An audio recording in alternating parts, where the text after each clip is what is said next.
So, in today's What the Fuck is Going On with Our Timeline recap, we have two major things that happened this week. The first is Trump meeting with Putin on behalf of Zelensky.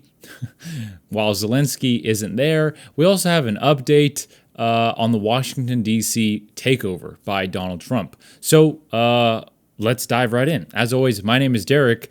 I got my degree in finance, so that's my area of expertise. If you like that stuff, go check out the main channel. This is the channel where I just yap about everything, mostly politics and ridiculous news. So if you like that and my unqualified opinion, then you're in the right place. So first and foremost, this week, Trump met with Putin. Okay? He also met with Putin in Alaska. Putin is a wanted criminal on the world stage, wanted by the ICC. So you have a wanted criminal who has a warrant out for their arrest, who lands in Alaska with zero threat of arrest by the United States, which is supposed to be the global leader and has oftentimes been called the world police as a negative thing. Well, the one time that maybe it should be the world police, it's not. Not only that, you have... okay. So you have Putin land in Alaska, filled with some of the probably strongest people on the planet. You have to be tough to live in a state like Alaska.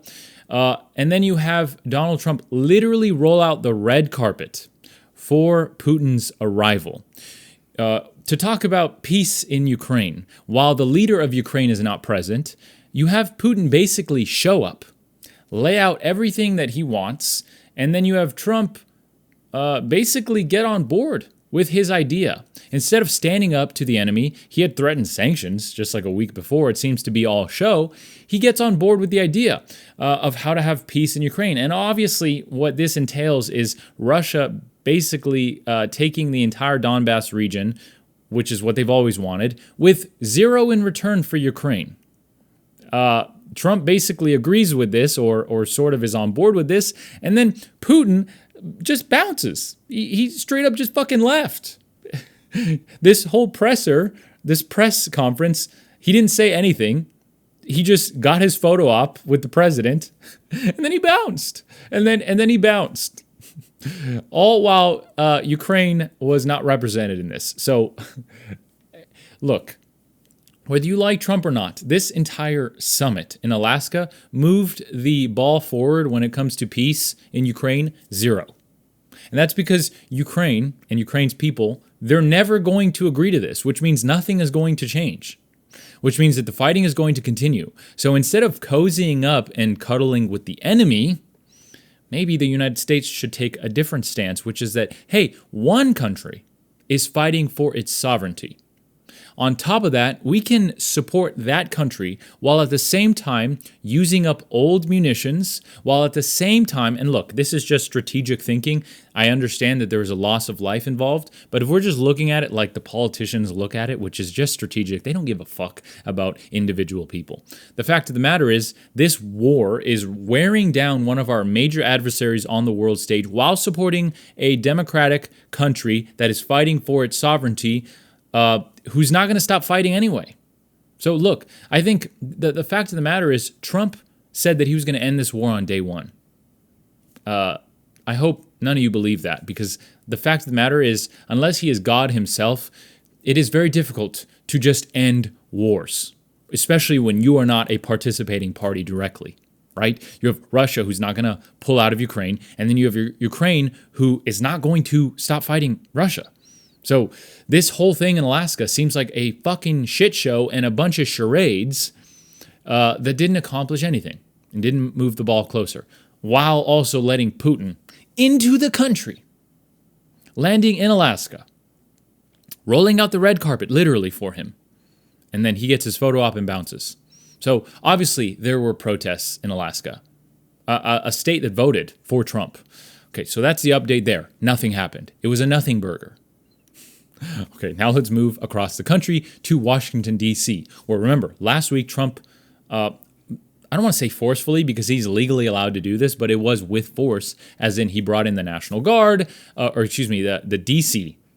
guard, which is under federal control. It's not like other guards in other states. Okay, you don't need governor approval or anything because there is no governor in Washington, D.C. There's a mayor, but it is under federal control. He's also allowed to take over local police departments, law enforcement agencies because of the Home Rule Act. He did that. Now, this week, you have other Republican states like Ohio, I think it was West Virginia, sending or saying that they're going to send their guard to assist in these bullshit operations.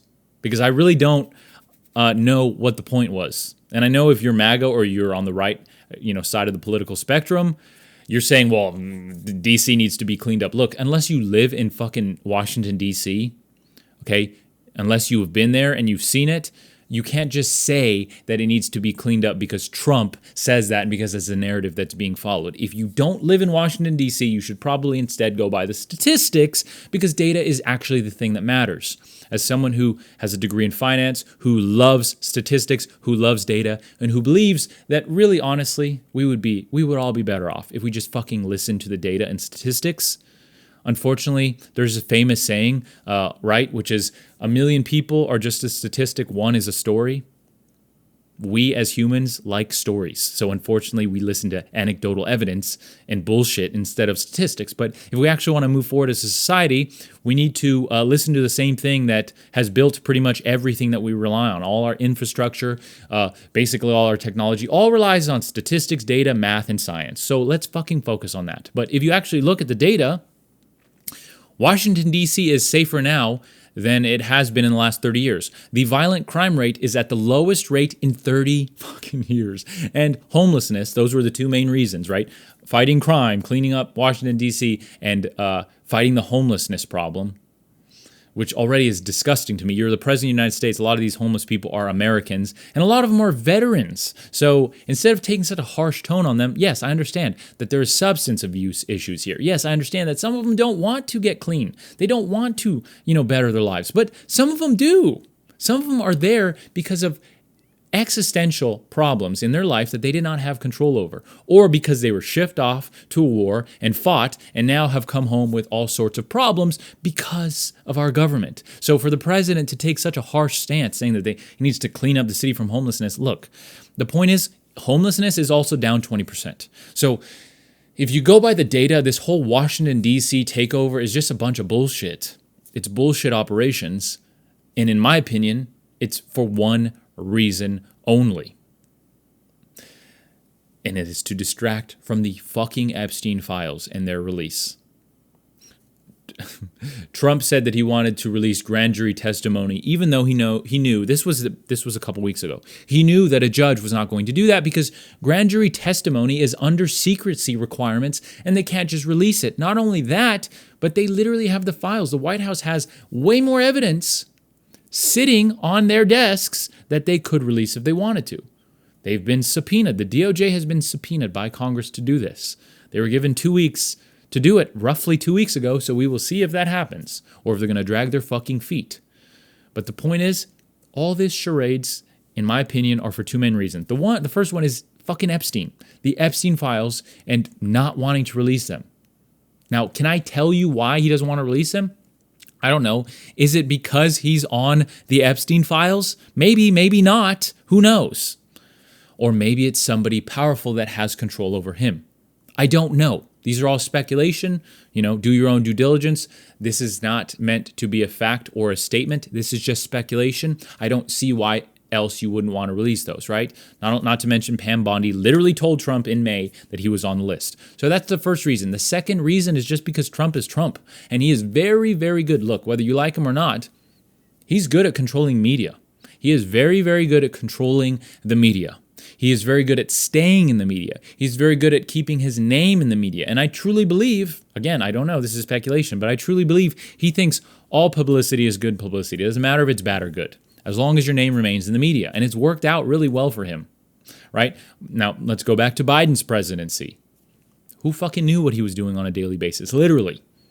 In my opinion, it was a calmer time to exist, right? The first Trump presidency and now this one, it's Trump 24/7 in the news. So to give him credit, he is very good at controlling the media. And I think that's another reason why all these charades take place. It's to remain in the media. It doesn't matter if it's good or bad. He is good at controlling media attention, and that is good for him, in his opinion. And it's worked out well for him. Those are the two major updates for this week. Again, this is just my Yap. That's why it's literally called Yaponomics, right? This is just my channel that I talk about whatever I think is interesting, whatever I think we need to discuss, whatever I think needs to be brought to attention. That's what this channel is for. So if you like that stuff, it's very difficult to grow here on YouTube, so please consider subscribing. It helps the channel out tremendously. Every subscription matters to me, especially at this stage of growth in the channel, and it costs you nothing. It helps the channel out tremendously, so please consider doing so if you haven't. Again, if you want my actual qualified opinion about things, that's a very narrow scope and has to do with finance, investing, economics. So on the main channel, we talk about personal finance, world economics, finance in general, Federal Reserve policy, investing. We talk about all kinds of nerdy stuff over there because I'm a nerd and I love that stuff. I love finance. I've been doing it for over a decade. I have my formal education in that, and I have a decade plus of experience in that, and I love sharing that. So that's on the main channel. With that said, without risking dragging this video out way too long, I hope you have a fantastic rest of your day. I will keep you up to date as best I can. This channel, literally, sometimes I'll post every day, sometimes I post every week, sometimes it's once a month. I don't know. There's no schedule here. It is just anytime that there is something important to talk about, I will talk about it. And right now, it looks like there's a lot to talk about, so I'm sure I'll have more videos very soon. With that said, have a fantastic rest of your day. Take care.